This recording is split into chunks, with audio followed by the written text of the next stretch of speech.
Bruce Toussaint, Europe 1 Matin. Il est 8h26. La revue de presse de Natacha Polony. Bonjour. Bonjour Bruce, bonjour Julie et bonjour à tous. Aujourd'hui en une de vos journaux, on écoute les mécontents. La Nouvelle République, malaise dans les taxis. Et puisque le travail sera au centre des discussions, on parle discrimination à l'embauche, enquête sur la vie privée des salariés, le progrès, les dossiers noirs du monde du travail. Le travail, on en parlait à l'instant avec Laurence Parisot qui était l'invitée de Jean-Pierre Elkabbach sur Europe 1.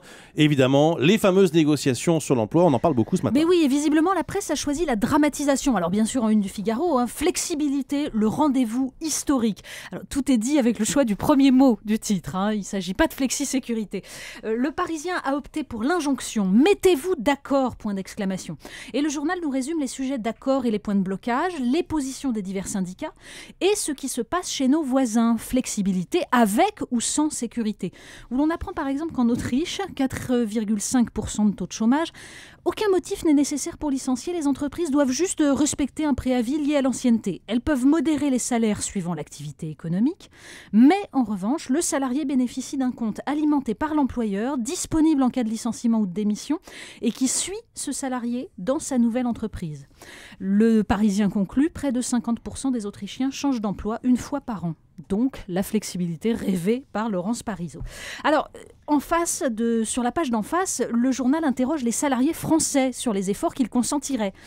Et le gros blocage, c'est la baisse du salaire. Mais pas un seul qui n'évoque l'assouplissement des procédures de licenciement, que ce soit pour l'accepter ou pour le refuser. Visiblement, la réflexion sur l'emploi a été totalement occultée par la défense du pouvoir d'achat.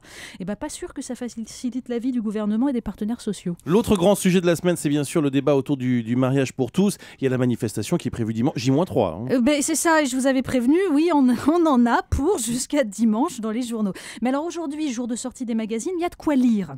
Le Nouvel Observateur se lance dans un grand manifeste pour le mariage pour tous, avec des réflexions de diverses personnalités qui exposent leurs arguments. Beaucoup parlent des discriminations dont ils ont souffert et on sent le besoin de se sentir comme tout le monde, le rêve qu'il n'y ait pas de différence. Stéphane Bern s'interroge. Depuis quand la religion fait-elle la loi ? Ça, c'est la preuve que l'Église catholique a réussi l'exploit d'effacer tout autre discours d'opposition au projet de loi, ce qui risque d'ailleurs d'être assez contre-productif. Mais le journal consacre aussi une page à Sylviane Agacinski, pas franchement soupçonnable d'homophobie, mais opposée au mariage gay.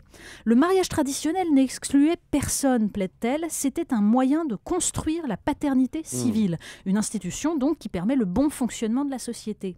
Alors la philosophe se dit pour une nouvelle forme de mariage qui se fonderait sur l'amour entre deux individus et non plus sur cette construction autour de la paternité, mais en revanche, bouleverser la filiation, elle est contre. La différence sexuelle ou asymétrie reste fondamentale dans la construction de la filiation, dit-elle. Donc un statut de beau-parent, oui, mais pas deux parents de même sexe. Quant à la PMA, pour Sylviane Agacinski, c'est la porte ouverte à une conception cynique et ultralibérale de marchandisation des corps et des êtres. Je rappelle qu'on va en reparler longuement ce soir, puisque le grand forum Europe 1 Soir, c'est ce que vous propose Nicolas Poincaré à 18h, avec de très nombreux invités, Christine Boutin, Roselyne Bachelot notamment, et puis des intellectuels. Alors vous parliez du Nouvel Obs à l'instant, il y a aussi le Point qui sort aujourd'hui.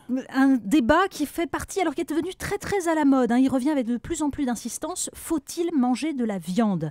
C'est la une du Point, puisqu'en fait le directeur du Point, François-Olivier Gisbert, a fait son outing végétarien il y a déjà 1 ou 2 ans. Sauf que le sujet est passionnant. Alors il y a bien sûr les arguments écologiques et sanitaires. Nous mangeons trop de viande, ça pollue, ça consomme de l'eau et des terres arables, d'où les émeutes de la faim dans de nombreux pays. Et l'élevage industriel généralisé est abject, il faut bien le dire.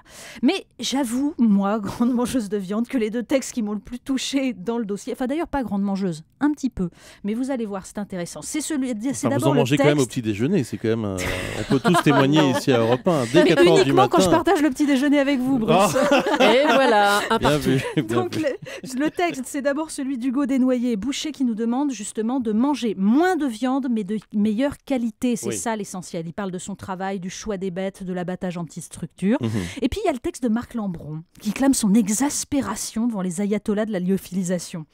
Curieusement, écrit-il, cette proclamation de vertu culinaire est contemporaine d'un temps où les trafics d'organes, les tranches de chair humaine sur les sites porno, le rêve de mère porteuse universelle nous invitent à une véritable viandisation du monde. Bon, conclusion, la seule façon de rendre acceptable ce qui est quand même le sacrifice d'un animal pour nous nourrir, c'est de se réapproprier l'acte de manger, qui est un acte culturel aujourd'hui confisqué par l'industrie. Mais cela dit, c'est vrai que moi je mangerais bien une côte de bœuf. Ah, vous voyez Oui. Et vous n'êtes pas sympa parce que vous auriez pu citer aussi Émeric Caron Mais dans bien ce grand sûr, puisqu'il y dossier. a 2 livres. Émeric Caron, qui est votre collègue de On n'est pas couché Voilà. sur France 2, l'émission de Laurent Ruquier, et qui publie un livre qui s'appelle Nos steaks. Et Voilà. qui justement draine tous ces arguments contre l'exploitation animale. Voilà, il y a des extraits du livre et une interview de notre confrère Émeric Caron. Toujours dans Le Point.